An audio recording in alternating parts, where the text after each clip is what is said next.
राज्यसभा चुनाव के नतीजे आ चुके हैं। एक ओर जहां बीजेपी ने अपना जलवा बरकरार रखा है, वहीं कांग्रेस और सपा को क्रॉस वोटिंग की वजह से तगड़ा झटका लगा है। हिमाचल प्रदेश में सत्तारूढ़ कांग्रेस को राज्यसभा चुनाव में उस समय करारा झटका लगा जब उसके विधायकों की क्रॉस वोटिंग की वजह से पार्टी उम्मीदवारों को बीजेपी के हाथों हार का सामना करना पड़ा। देखिए हमारी खास रिपोर्ट।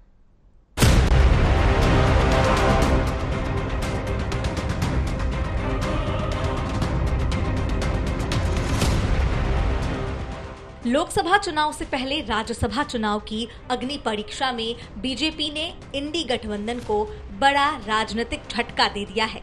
विपक्षी गठबंधन की सबसे बड़ी पार्टी कांग्रेस हिमाचल प्रदेश में अपनी सरकार होने के बावजूद अपने विधायकों को एकजुट नहीं रख पाई, तो वहीं देश की लोकसभा में सबसे ज्यादा 80 सांसद चुनकर भेजने वाले राज्य यूपी के सबसे बड़े विपक्षी दल समाजवादी पार्टी के नेता अखिलेश यादव भी अपने विधायकों को एकजुट नहीं रख पाए।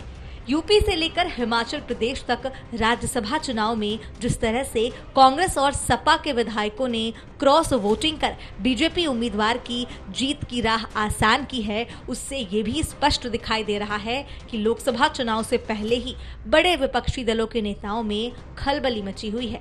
आगामी लोकसभा चुनाव में बीजेपी की बड़ी जीत को सुनिश्चित मानकर विपक्षी दलों के नेता भी अब बीजेपी के साथ ही जुड़ना चाहते हैं।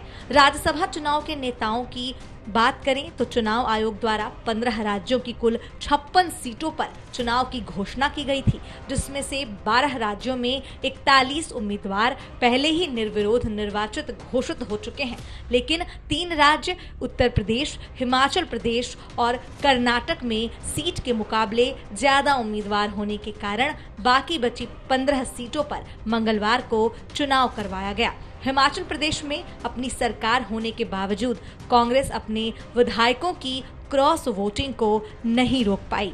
इस पहाड़ी राज्य में बीजेपी की जीत में भाग्य की भी बड़ी भूमिका रही। राज्यसभा चुनाव में यह बड़ी जीत हासिल कर बीजेपी ने सिर्फ विपक्षी गठबंधन को राजनीति के मैदान में ही नहीं पछाड़ा है, बल्कि इस जीत के साथ अब भाजपा के नेतृत्व वाले एनडीए गठबंधन को राज्यसभा में भी बहुमत हासिल हो गया है।